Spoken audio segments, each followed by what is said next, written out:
Hey, Nick, I got a joke for you. Go on. What's the difference between the New York Jets and the New York Yankees? I don't know what is the difference between the New York Jets and the New York Yankees. The New York Jets season is over before the Yankees is.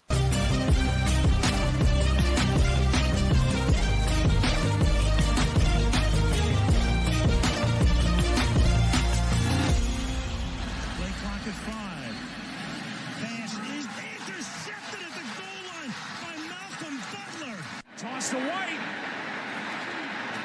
He's in! Patriots win the Super Bowl! Welcome to Patriots Touchback Podcast. Relatively simple, you need a tune-up game. Tune-up game? Yeah, in college we start every season against Appalachian State or some slack Division II team. Kick the living shit out of them. Get their confidence up.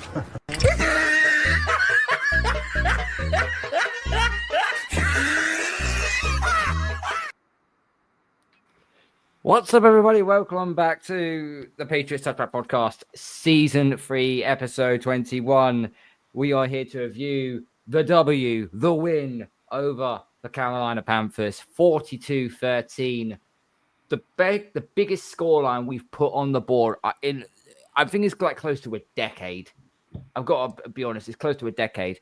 But I've got Nick, I've got Kieran, and for the first time in a long while, we got Chris back with us for this one. Make sure you smash the like button, people. Hit the subscribe button. Tell all your friends. Follow us on all our social media platforms. Make sure you follow the podcast on Spotify and on Apple as well. Gentlemen, good evening. How are we doing? Have you all had a good weekend? Excellent. It's always good to see the Americans lose any sport, but so it's been good. Saw the college team lose on the Friday, and then saw the Patriots win on the Sunday. So ups and downs. I didn't watch the golf. Shameful. Shame on you. One of the worst spectator sports in the world. Like, even the commentators fall asleep during the golf. But fair play. Yeah, well done. The Ryder Cup isn't normal golf. No, golf's golf. No, I actually did, as I said on the previous show, I watched the Patriots game with my best mate, who's a Panthers fan, at his house. So that was a quite enjoyable evening. He went upstairs to put his little boy to bed, his little boy's only like 18 months old. And by the time he came back down, we'd scored 2 touchdowns, and he was just like, I give up.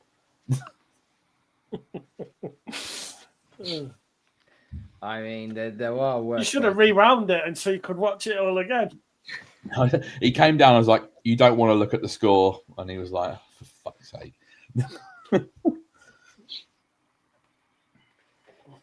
There are worse ways to spend your Sunday. There really, really is. However, when you're in the win column, it makes it that little bit more sweeter. And we did say last week, gents, that this game against Carolina had to be the tune-up game. It had to be the game where it's like we've got to kick on now. That defeat over the Steelers is still fresh in our memories. We've just got to go out there and play complimentary football. Don't turn the ball over. Don't make any silly mistakes, and we'll come away with a W. Well, it was more than that. We came away with an emphatic win, 42-13. The last time we put up 42 points in the game was in 2014 against the Colts. That was the last time we put up that many points. Nick, you and I were talking a little bit backstage, and I know we've sat at 2-2, yet we're gassed with the victory. It's a big win, and we needed it. But you're trying not to get all giddy and a bit over the top about the situation. Why say that? And I know Carolina are not the greatest of teams. I mean, we don't know if Carolina at the end of the season, we might find out there may be 6-7 wins, or they'll end up with the first overall pick of the draft next year. You know, what's your thoughts on the result overall? I mean, from the results standpoint, yeah, great, fantastic, loved it. It's great to see the Patriots win. It's even better to see a blowout win like that. But what we were having a conversation about was what I was saying is that we all, when we had preseason and we were talking about, and we went through the schedule game by game by game, and we were all roughly around sort of seven or eight wins with a high of 11 and a floor. We had a ceiling of 11 of a floor of about 6. The Carolina game was everyone's first game that everyone said, yes, we're going to win that. Because I know that I had the Raiders as a maybe, Miami away as a no. Funnily enough, we won that one anyway. And then I had the Steelers as a maybe. So at the very best, I had us down for 3-1 coming out of game 4. Now, we're only one game back from that at 2-2, which is great. It's fantastic. It's a good start.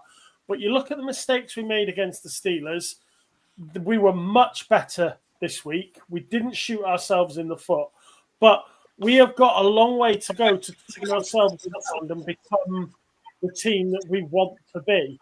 And I think it's all about building a core team first and a solid team before you then start applying the win after win after win and the getting into that position to be a challenger.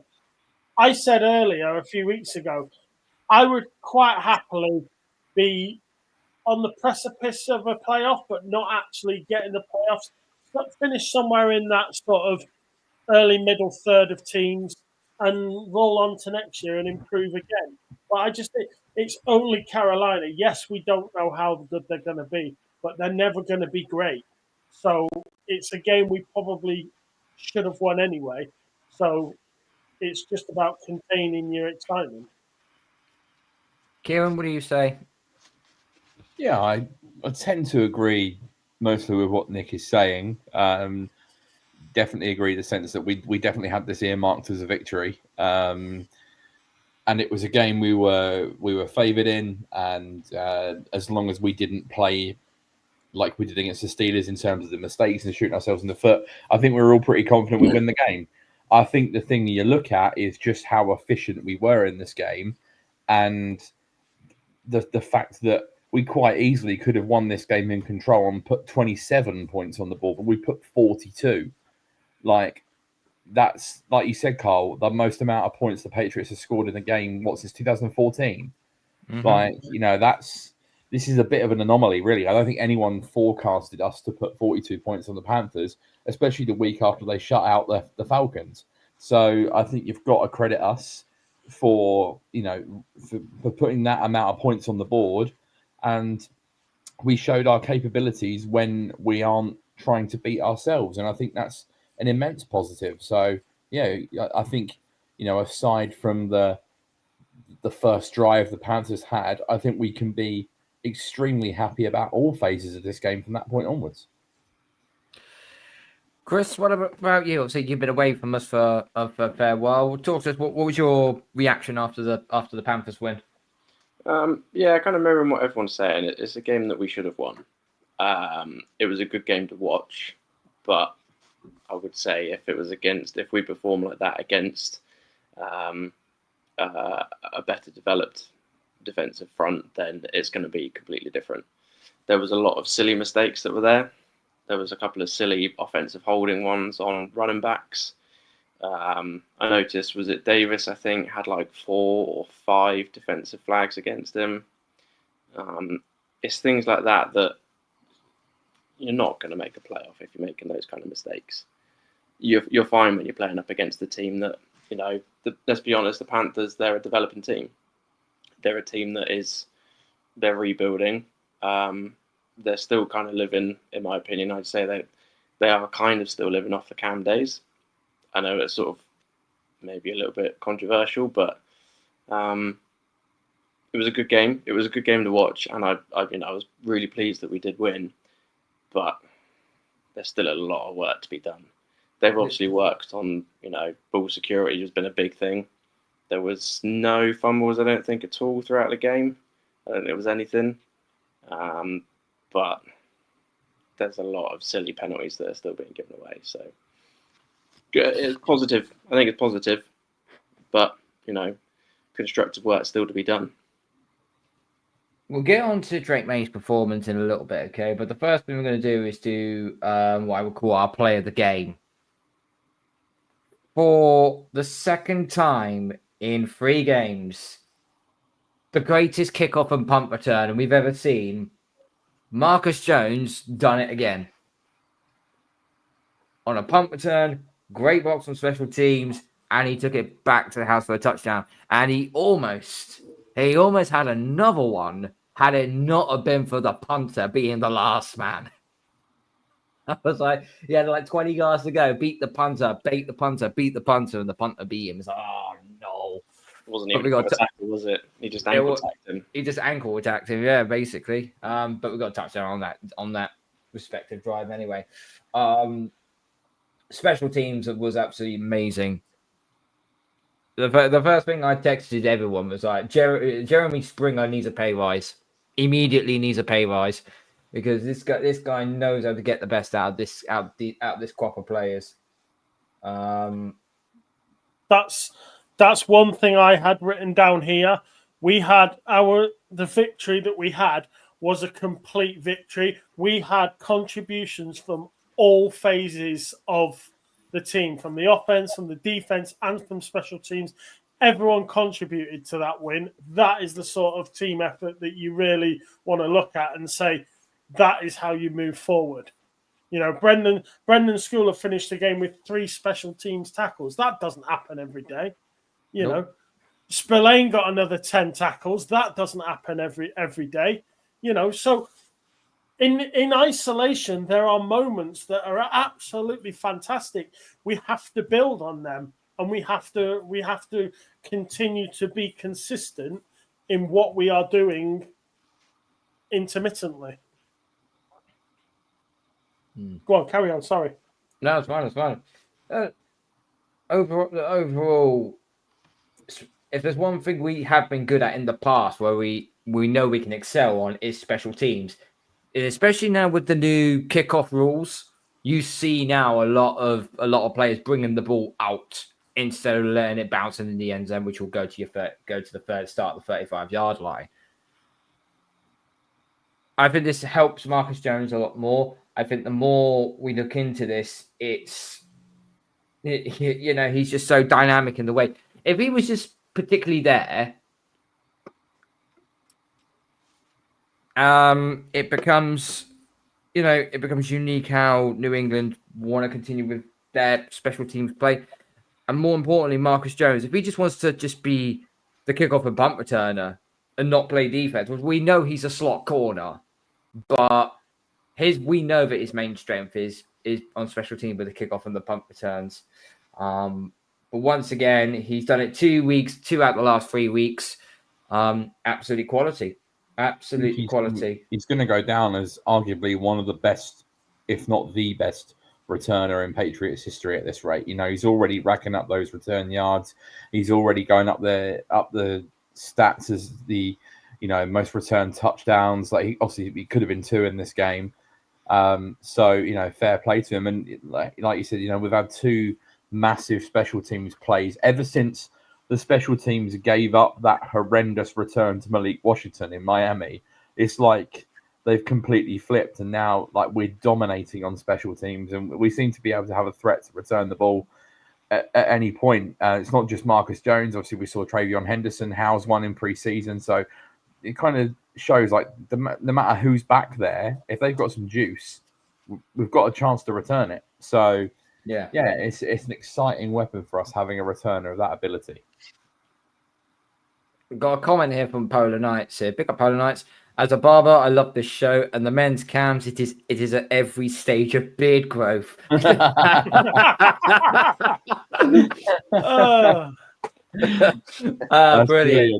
That's brilliant. Well done, Polar Knights. In what order are we? I mean, are we actually? Well, obviously, I'm the. I don't know. It depends which way you're going. And you're going me first, and Nick, then Kez, and obviously Chris. This is just a day. I don't know what you're talking about. Hey, I'm at 4 day. I'm at 4 day growth, 5 day growth. So I've got 5 day growth on. So you decide where you boys are after that. I like that this is the subject we get onto, Mike. Yeah, Brilliant, great, fantastic. Okay. Um, Yeah, Mr. Mime has put we can start going on and run after Bills, and definitely if we pull this upset Sunday night. We got the preview on Friday night with Matt from the Red, White, and Buffalo Blue podcast from Bills UK. Make sure you check us out for that. So me and Kieran will be doing our duties, and we'll be trying to twist the narrative of Drake Maye has had a better season so far than Josh Allen. Well, And the stats don't lie. The stats don't lie. I wouldn't go that far. I mean, if you look at their stats, they are almost identical. So I'm not sure. I wouldn't say one's been better than the other. They are pretty much on par at the moment. But it was very nice of us to have a message from a famous Pokemon. I really appreciate that, Mr. Mime. You know, or the classic from the 90s. but if you think about Drake's efficiency just this weekend. 14 out of 17, 203 yards and 3 touchdowns. You know, that is something to hold him to and say, you know what, do that every week. All right, I don't expect you to do that against the likes of the Philadelphia Eagles and the I don't expect that against the top teams, but you know, you should be putting that as a marker post and saying that is what I'm aiming to do every week. You know, and you will be as good as Josh Allen eventually if you keep doing that. It should be. Yeah, I think one thing as well, he's with the average of, was it 11 yards, I think it works out? Just under 12. Like, I remember playing, one thing that we were told, you just need to average 4 yards. If you're doing 4 yards every play, you're going to keep moving the ball. It doesn't matter. As long as you're averaging 4 yards a play, the ball's going to keep moving. You've got 4 downs. You're going to make it. So the average 11, I mean, that's just from passing stats as well. That's looking good. It's kind of what we need. QBR of 94.6 and a passer rate of 155.6. I mean, that's perfect numbers. But let's be real. It is against Carolina, who really their only best defensive player they got is CJ Horn. That's probably about it. So, let's be honest with ourselves here. I'm gonna bring the balloon down a little bit. That first drive when Carolina scored, were you or were you not? Oh my God, here we go again. I can't take. Yeah, don't let it be like, it was like, don't let it be like this. I can't take this if it's going to be. Because I watched the first 10 minutes solidly. And then obviously I started flicking between channels. But yeah, I did worry when that first play went. Yeah. Well, the drive after was three and out, wasn't it? The next drive was 3 and out at their own 45, and they punted. That was the punt that actually led to Marcus Jones getting the return for the touchdown. Big up to Dougie. I'm so happy with the way Vrabel handled Mondre at the weekend. He still gave him the workload carries, but not giving him the goal line carries. That's a good point. We will get into the running backs in a bit, okay? Because a certain rookie also finally got his first touchdown of the season, Travion Henderson, and it was a goal line one. I think the one thing we were more worried about with Ramondre was the fumbling issue.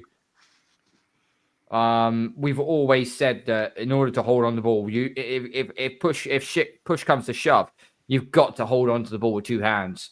Like even if you're crossing it like this for 2 hands, just go. If you go down awkwardly, you go down awkwardly, but just don't lose the ball. But Severston actually did all right in that game. Well, he had 9 carries, 38 yards. He averaged just over 4 yards a carry, which is still pretty good to be honest with you.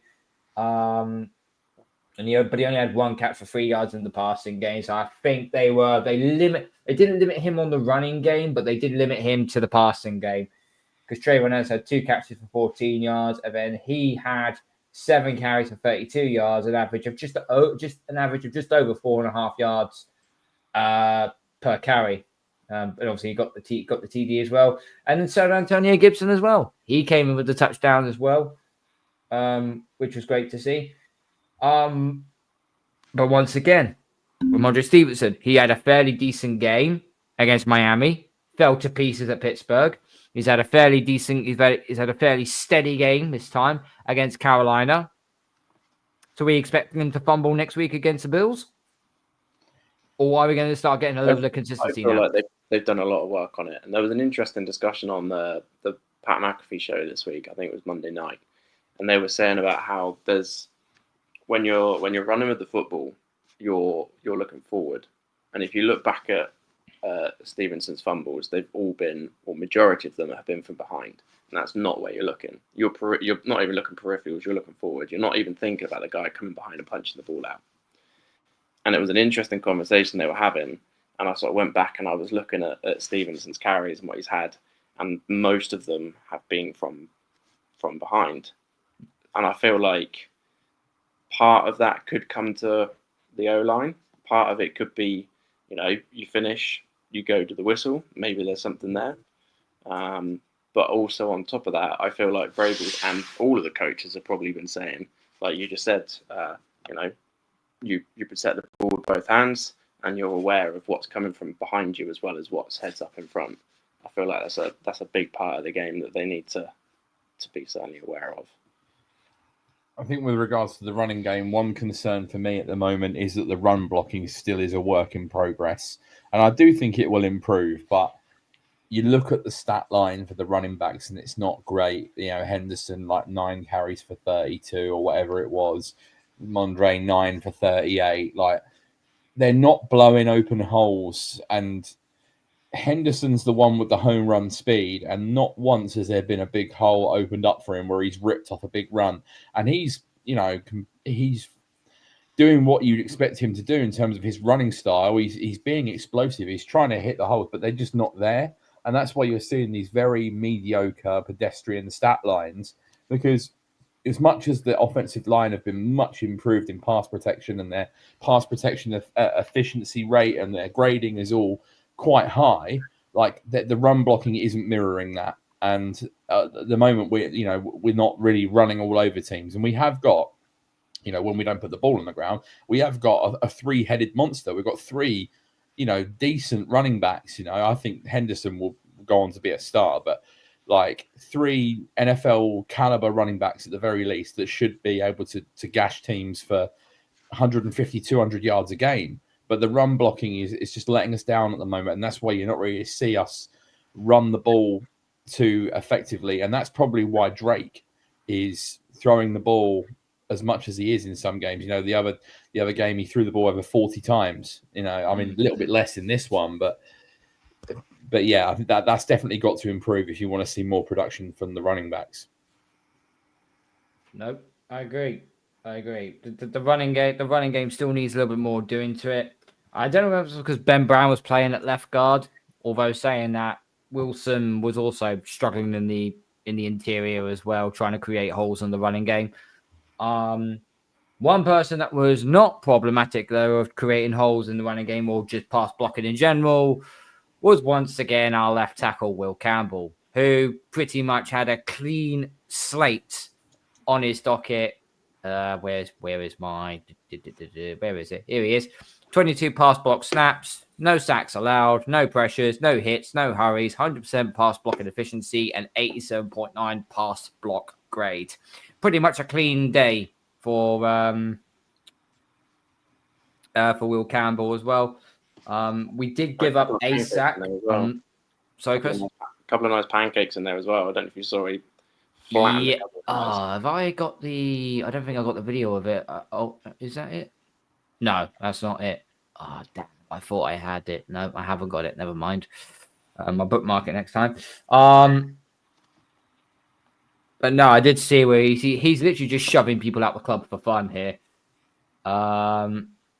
Yeah, I've just seen it, Nick. Tyreek Hill's undergone surgery. Oh, well, it's the Dolphins' problem. It's not our problem.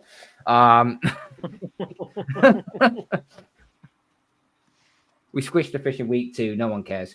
Anyway, let's get to the receiver positions, okay? If there's one receiver that's been really, really doing our head in over the last 3 weeks leading up to this game, was Stefon Diggs. Hasn't really lived up to the billing, hasn't lived up to the money that we paid for him. Last Sunday against Carolina, finally put up a stat line, which I think we can all be pretty happy with. 6 receptions, 101 yards, average is 16.8. The longest he had was for 33 yards. We'll get to that play in a minute. And he had the most targets out of anyone. 7 targets. One change to Diggs in that lineup. Can anybody guess what that was? He went to slot, didn't he? He went to the slot, which now makes Pop Douglas's... I think Pop Douglas is going to be literally on the practice squad at some point, because if that's going to be Stefon Diggs' new position, he ain't going to burn your defender with pace. He can match drive for striker, but he's just aware where the ball's going to go. He's very good situationally, great in open play, and he has a safe pair of hands. I think it was something between, I can't remember what stat came out earlier on the other day, but apparently Stefon Diggs and Drake Maye were ranked second in targets and completion percentage between quarterback and receiver. The next one above them, I believe, was Dak Prescott and Ferguson. I think it was. So you say the connection and the chemistry is there for Stefon Diggs. And if they're going to play Diggs in the slot, that means you can then start using Butte on the boundary more. You can start using Carl Williams further deep. I think this actually works. Do you think Vrabel remembers that he's still got EC3? Because I am pissed off that we haven't seen Efton yet. I know, but if we're winning, it's not exactly... If we're winning, then no one's really But we've only just won. Literally. You could have played in week 1. You could have played in week 3. Was he inactive? Yeah, he's inactive for the fourth week all 4 games. Yeah. Free Efton Chisholm. Can we also it's quite clear that Drake is almost had it coached into him that he just throw to the open guy. Like he's spreading the ball around the offense to different receivers. Obviously, I know Diggs had a lot of involvement in this game, which was a big positive because theoretically he should be our number 1 receiver, but there are a little couple concerns that with this spreading the ball around a little bit is the sense that we're not targeting Kayshon Boutte enough. He proved in week 1 that if you give him the ball, he'll make plays. He proved that in week 2 with the touchdown, but he's literally had 1 reception in the last 3 games. That's not good enough. But the guy is a playmaker. He had 6 catches in week 1. You should be trying to feed the ball to him on the outside. Like, he catches everything in the catch radius. So, like, the fact that he's not getting targeted enough is really concerning. And secondly, where is Kyle Williams? Like, another 3rd round pick who's looked like, he could be a serviceable player. Carl and I highlighted in the preseason and in the first week of the season how he kept streaking down the sideline wide open and not being found. But we seem to be now just like Matt Collins is playing far too much. And I know he had a touchdown this game. I know he had a touchdown against Miami, but those were the only catches he had. And like now it's great that we've moved Diggs into the slot because probably going to get the best out of him. It means we're not throwing to 4'7" Demario Douglas over the middle, but we need Kyle Williams to be playing more on the outside to give us a legitimate down the field threat. Drake's got the arm to do it. Like, I just don't see why we're persisting with Matt Collins with the amount of snaps he's playing. Like, as I've said all season, should be a situational player that you bring in certain situations, 3rd downs, running downs, and in the red zone. You don't need him to play 70, 80% of the snaps. So I want to see more Kyle Williams as well as Efton Chisholm. And we need more targets for Boutte because, you can't have him having 1 catch a game when he's probably open 9 times out of 10. So, yeah, that's got to improve. I'm just looking at it now. 17 targets altogether. Obviously, because Drake only threw 3 completions, one of which could have easily been picked. That was the start of the game. That was not a good drive, first drive from us. That could have been picked on 3rd down. 17 targets on the receptions, but New England had 29 carries running the ball. And when you have a scoreline of 42-13, we was up 28 to 6. I think it was like we were up 28 to 6 by half time. So why would you? So here's the thing: why would you pass the ball? You'd run the ball. You chew the clock up. You wouldn't try to. And I know you're still trying to build chemistry with your receivers and so on. But at the end of the day, a smart head coach would be like, right, we're 28 to 6 up. Let's run the ball, chew clock, and only throw when we need to. Let's not try and be brash. Let's not trying to be flash about it. Let's just play complementary football and let's get the job done. I think you're right in sense of like when you're winning by that many, then it doesn't really matter as much in terms of the targets and the spreading the ball around. It's just when we play better opposition and we're in closer games and maybe higher scoring games and shootouts, you need to be targeting your playmakers more. Like, I don't want to see 9 targets going to Matt Collins when they should be going to Booty, to Diggs, to Kyle Williams, Hunter Henry. Like, I think there's nothing wrong with spreading the ball around and finding the open man to get the easy layups. But, like, if you've got players that have proven they can produce, you need to get them the ball. Another thing as well, regarding Pop Douglas, I might have said that he might be pushed out if Diggs is in the slot. But the one thing that Pop Douglas was actually very good at against Carolina was him being a bloody nuisance. Was him baiting on corners, baiting on safeties to bite down on him so his other receivers, i.e. like Diggs, for example, was one-on-one. He created separation, but he also created a problem for the secondary as well. And I know that a lot of people say, oh, Pop Douglas, where was he on the box score? Oh, he did absolutely nothing. If you just watch the box score, watch the highlights, you're not watching the game properly. Watching it its entirety, look what Douglas does.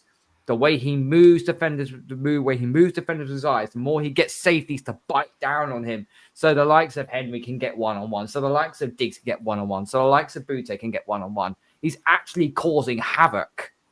But no one wants to talk about that. Because he's not getting any stats. Exactly. Yeah. Too many stat merchants out there. Saying that, though, I mean, okay, yes, he's doing stuff what you would essentially call out of possession if you're likening it to football, with blocking and drawing defenders away. But any receiver can do that. And if he's redundant in the offense, then you look at potentially and elevating Efton Chisholm, or you look at a trade for Pop Douglas. I mean, there's going to be constant speculation for weeks and weeks about AJ Brown.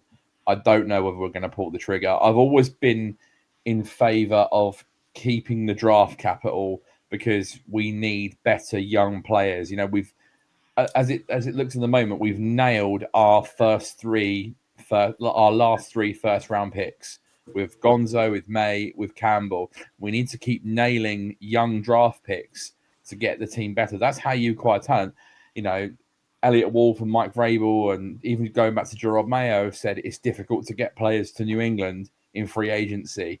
Okay, yes, we still can get them, but the way you do that is by getting players in the draft.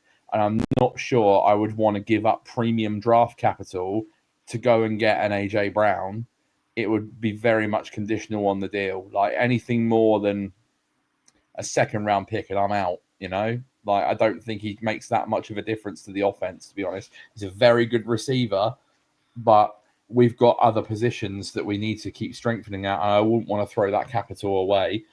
But if you can get AJ Brown for a second round pick and Pop Douglas, and maybe chuck in a mid rounder in there, I'd entertain that. But yeah, I think if Douglas is going to be redundant in the offense, you look to trade him and see if you can get anything for him. You're shaking your head, Nick.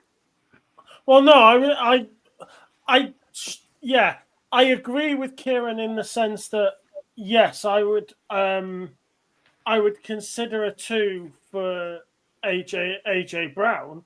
I would even consider a 2 and a 3. Maybe not in the same year, maybe a 2 1 year and then a 3 the next year. But I wouldn't do anything now.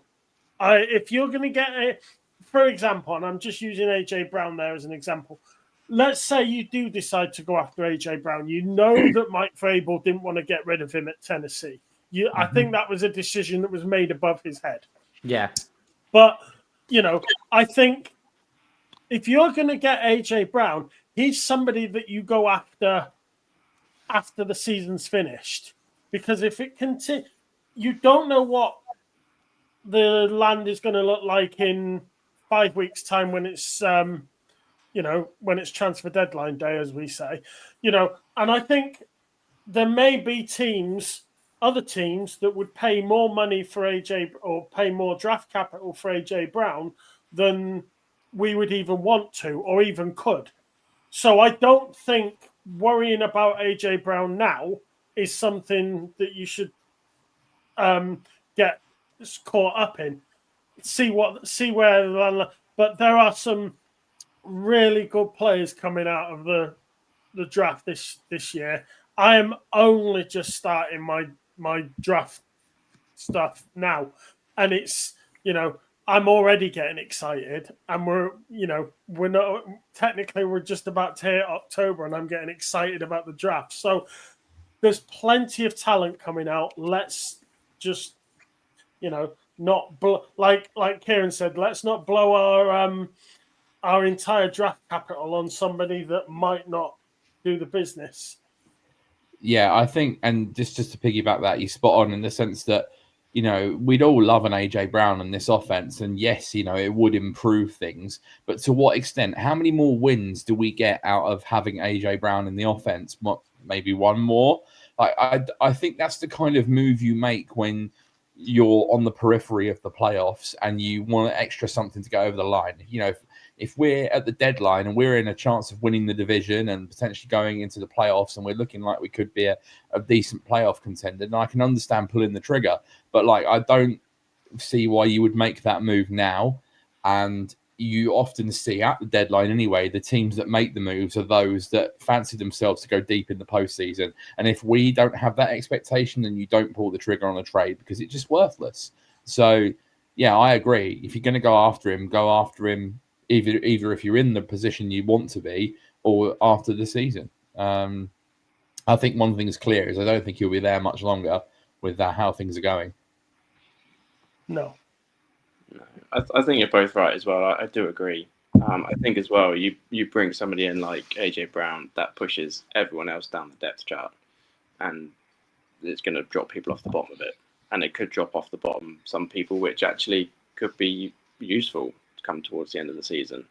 And again, like you were saying, you don't want to bring AJ Brown in if you're not going to make the playoffs, and also he's not going to want to come in if you're not going to make the playoffs. He's that kind of player that. That's what he wants to be doing. He wants to be on a winning team. That's true, but when you're when you're close to even not even getting 200 yards on the season, with the way the setup is in Philadelphia, you look at that and go, hang on, AJ Brown's one of the top receivers in this game, and it's not suiting to the style that Philadelphia runs. They're such a very, very run-heavy base team. And the only time they ever actually had to throw the ball was when they were up shit creek without a paddle when they were playing the Rams. That was when they knew they had to throw the ball. The other 3 games, consequently, they haven't needed to. They've ran the ball consistently. They've done the brotherly shove I don't know how many times, which is still the most ugliest play in NFL history. So they don't really need their receivers. They got Goddard to be the red zone threat. It just does feel like at times AJ Brown is surplus to requirements. And not just him as well. Devontae Smith as well. Even he's not getting the ball. Yeah. Would you think it'd be fair to say then that Philadelphia are turning now into the new West Coast offense? Oh, yeah. I don't get it with them though, because they've shown in the past that if Hurts needs to sling the ball, they need to keep up in a big game. They can do it. You just think to the Super Bowl, a couple of years ago that they lost. They were slinging that down the field all game. They can do it, and we've seen AJ Brown put up big games. We've seen Devontae Smith put up big games. Jalen Hurts big games with his arm. I don't know now why they're suddenly just we're not going to pass the ball at all. Apparently, Jalen Hurts didn't have a single passing yard in the entire second half on Sunday. I mean, how does that happen as an NFL quarterback, that you don't have a single yard passing in the second half? Like, that is just madness. So I can see why AJ Brown is pissed off, because if you're a receiver and you're not even throwing the ball, my God. Right. Let's shift over to the defensive side of the ball, because the first thing I'm going to bring up, Agent O is back. Christian Gonzalez. Had a bit of a couple of issues with his first few snaps. Looked rusty. Tried to get out of his break. He had his eye on Ted McMillan pretty much most of the game. I think it was like 2 catches for 31 yards. I think he held him to, which to Gonzo is probably a standard day.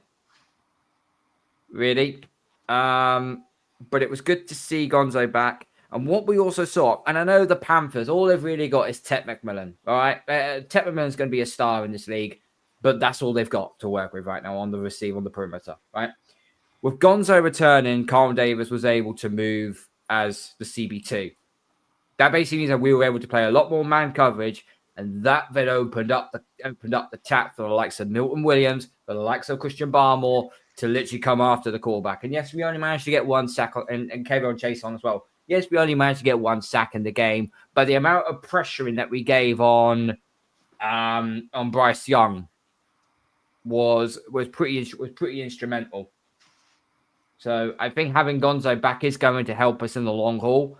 For me, that was just a steady game for him. It was a great tune-up game. It was a good tune-up game for him, and he needed that because he knows Sunday night he's in for. I don't know who is he guarding?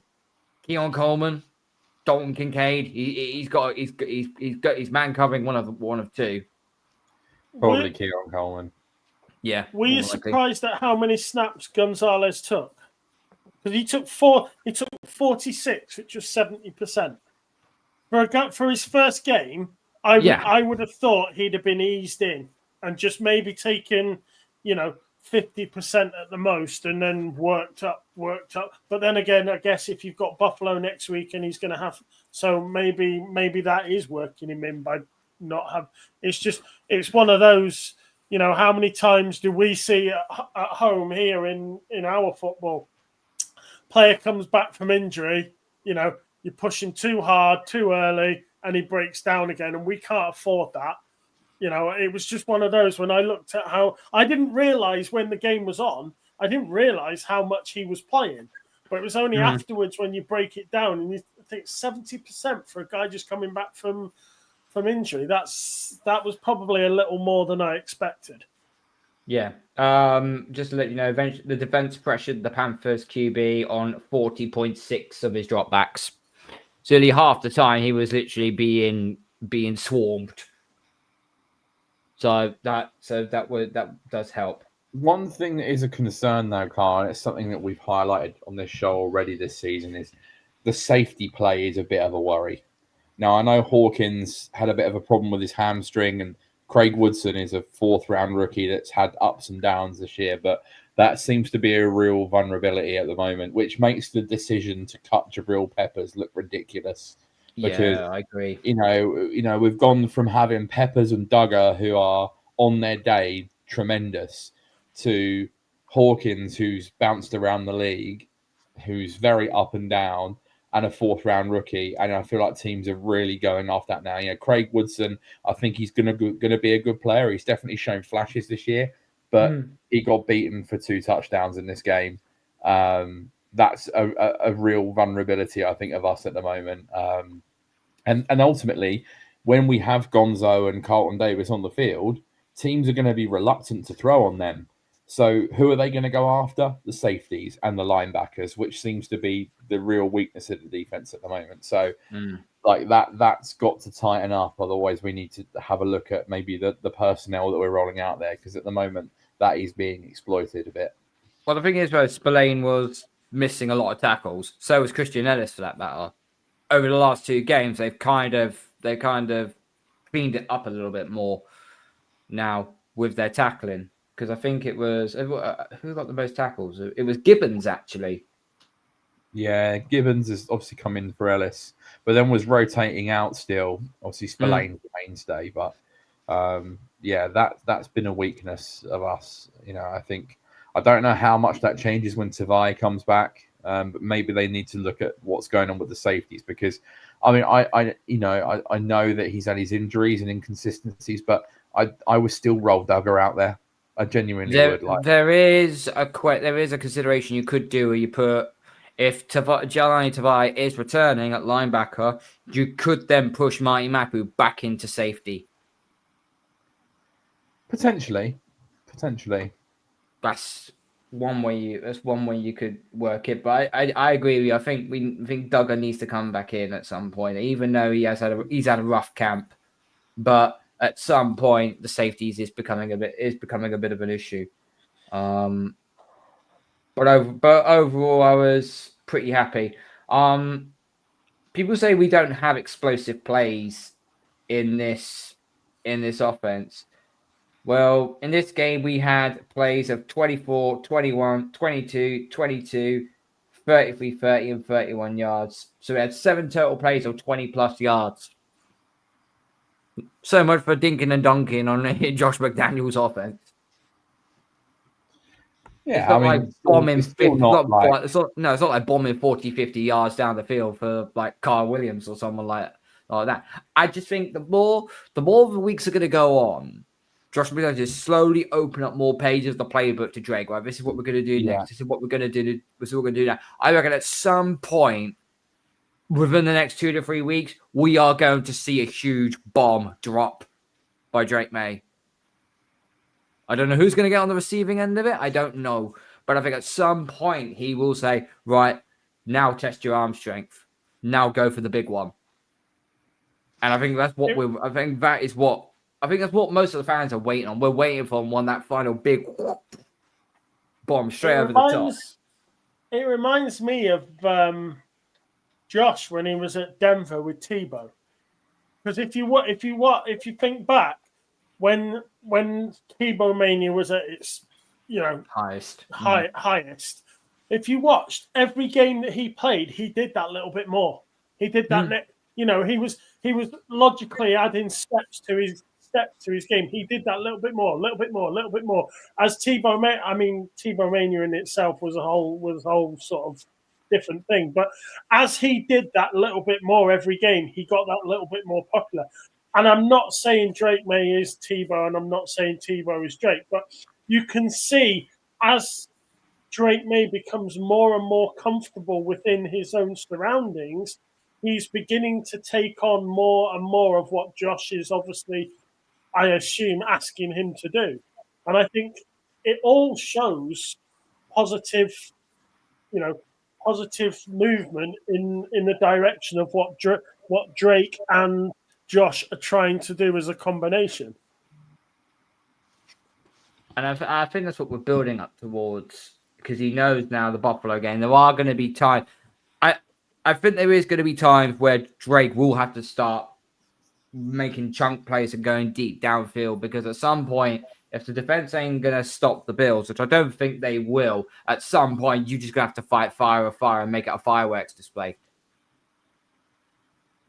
And each game goes by, I'm more and more confident. I used to be last year, I was a little bit unsure where Drake was throwing to, who he was throwing to. I was really nervous. But since I'd say week 2 against Miami, he's gradually got better. And I was like, right, I'm feeling less anxious now when Drake May's sitting in the center.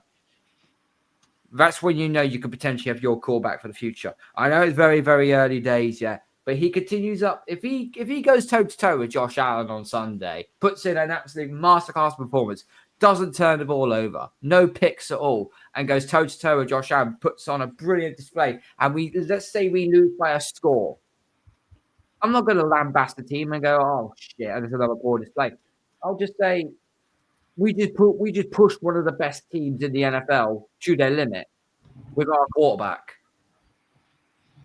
Yeah, I mean, the Saints done it, in the game of the weekend. I think me included thought that the Saints would get absolutely pulverized in that game, but they kept in the game. They hung in there. They They were massively, short man, but they played tough and they, okay, yes, they lost the game, but they gave Buffalo a bit of a fright. So, if we That's can the do thing. something similar, We'll then talk. that'd We'll be great. talk. We'll talk more on the Buffalo game on Friday because there's so much I could say right now, but I'm going to hold it all in for Friday game. We're sitting at 2-2 right now in a rather, I'd say we're at our baseline. As I say, we're 2-2. We are where we really, really we should be. I know the Steelers game where we shot ourselves in the knees. I don't know how many times that killed us, but the sky's not falling on us. It's 2-2. We've all predicted that we'd lose to the Bills preseason. We've all predicted that. So if we come up with a loss, we're like, well, we predicted a loss anyway. So it's not no harm, no foul. Exactly, especially with the schedule coming up after that. When you're facing some of the basement teams in the league, The likes you're playing the Saints, who obviously they ran close to the Bills too. So that might be a banana skin, but you've got them, you got the Browns, you got the Tins. Yes, they're called the Tins. They're no longer called the Titans now. You've got no wins. You're not a Titan. Take the T and the A out your name. You're now called the Tins, the Tennessee Tins. Come back to some sort of relevancy when you have you've the got, T and the A in that run, you've got Jets and Falcons as well that could be winnable. And now, without Joe Burrow, that Cincinnati game suddenly looks a little bit more winnable. God, Joe Burrow is Jake Browning. ass. They'd be better off with a chocolate brownie at quarterback than Jake Browning. He is bloody dreadful. And their season is going to be over and done with unless they address that quarterback situation because they are going nowhere with him. They are looking at Kirk Cousins, apparently. It'd be him or James. Have you seen that O-line? And Russell Wilson. I'll give him 2 games before he crystallizes into flipping glass. The problem you have is the Bengals don't want to pay. They want Kirk Cousins, but they don't want to pay for Kirk Cousins, and that's they the might issue. as well go and get Jameis Winston. They Joe might as well get Winston, Jameis Winston. for fantasy purposes, would be fantastic. Oh yeah, because he would just sling the ball down the field. 5 touchdowns, 5 picks every single week. But he would make them more competitive. Like you said, Russell Wilson, Chris. That's another one I could see potentially going there. Yeah. They've got to do something. But whilst Jake Browning is still there, that game is winnable for us. We can go in there. Their defense is shoddy as well. We can go in. He needs a moon ball. All Russell Wilson has got is the moon ball. And he needs time to throw the moon ball. What's the one thing the Bengals O-line won't give their quarterback? Oh, that's right, time. So that's a game. You need a mobile QB. I think Russell Wilson could be one for them because I reckon he'd be prepared to negotiate and pay, play for whatever they pay him. Because he's not happy at the Giants. You could see that from well, not anymore. Yankees being kicked out by freaking Jackson Dart. Exactly. He's going to be out of that quicker than he can get out. So anyway, remember other than that we still got the Giants to play before the bye. We've still got the Jets to play before the bye. There's a number of teams where we could potentially go on a very, very good run. Giants without Malik Neighbors now as well. Without Malik Neighbors, that's a problem. That's the end of my fucking fantasy league in my main one. Goodbye, Trophy. It was nice knowing you. But there is a now like we said, we had to beat the Panthers because if we hadn't have done those games that we're looking at now saying we should potentially win that, they then become losable. But then now that we've won that game, we should be looking at those games rightly so and be going, right, we should be taking this. So if we lose against Buffalo, and I'd imagine we'll lose against Tampa Bay midway through that stretch we've got coming up, if we can only lose 2 of the next 7 games, we're well in a good position to potentially be in the wild card race. Because look, some of the teams have been really underwhelming this year. Houston are 1-3. Baltimore are 1-3. Now Lamar Jackson's out for 2 to 3 weeks, so they're probably going to fall off a cliff as well. We've got a real chance to make the wild card if we don't play stupid football like we did against the Steelers, because we've got the schedule to be able to do it. We have got the schedule to do it, but our record is not due to our schedule. It's all down on the turf, and you've got to do the job on the turf, which will lead us up to a Sunday. I just saw that comment come in just then, Carl, about Darius Slayton. Darius Slayton is someone that I've always really liked for the Giants, to be fair. One of the best deep threats in the league. But I just don't see where, like, as much as I think he'd be great in our team and would give Drake a down the field threat, we're not using Kyle Williams in that role, and that's what he should be doing. They're, I don't think they're similar players to a degree, but like Kyle Williams can do what Darius Slayton does. And if we're not targeting Kyle Williams, I very much doubt we'd be targeting Darius Slayton as well. So I just feel like that role at the moment seems pretty redundant in our offense, as much as I do like Slayton. But yeah, at the moment. We move on to Sunday night on the road to Buffalo. Because me and Kieran will make our predictions, we'll make our prediction on Friday night when we got Matt from Red, White, and Buffalo Blue podcast coming on. Chris, Nick, we'll throw the floor to you. We'll start with you, Chris. What's your prediction? Prediction wise, I'm not hopeful. I'll be honest with you. I'm hoping that we carry on the level that we were doing, and we can pull through. We can score some points, and that it doesn't turn into the other way around. We end up losing by 13-42. I think it has the potential to do that, but I'm hoping for a 2-score game. What, win or loss? It's going to be. I think it's going to be a loss. I'm hoping that it's only a 2-score game. Okay, what's the score? What's your score prediction for it? Let's go. I don't want to see Josh Allen throw out loads of numbers. A bit worried that he might do. I'm going to say 28-14. Okay, Nick. I'd like to see a competitive performance from the Patriots. I'd like to see them stand up, be counted, battle, and just don't roll over. I know it's Buffalo. I know that going to Buffalo isn't the easiest place to go to, but you have to stand up and be counted, whether regardless. Looking at how the Saints did against Buffalo, looking how other teams have done, I think somewhere around, I would say a competitive defeat, losing 24-16. So that's by score. Well, you too. It's 8 points. 8 points. Yeah. It's still technically a score. Technically, it's one score if you really want to be pedantic. Yeah. Or at least you're putting it. Wow, Dougie's being ballsy. This is a ballsy pick. We win it 24-21. You're basically taking the result from last year against Buffalo and flipping it around, Dougie. I like your style, mate. I like in the style. last 2 seconds. I'd like to say that result would really put the cat amongst the pigeons, but obviously the fact that they've already got a 3-game leg up on us already, I don't think it would do much in terms of denting them for the division title. As much as it'd be great for a statement victory on the road, going into what we said is a really nice run of games where we could put a winning streak together. But yeah, we'll soon see. And also, the Bills will also be wearing their brand new rivalry jerseys as well, because they wear theirs pure white, and they've told all the fans to come in white.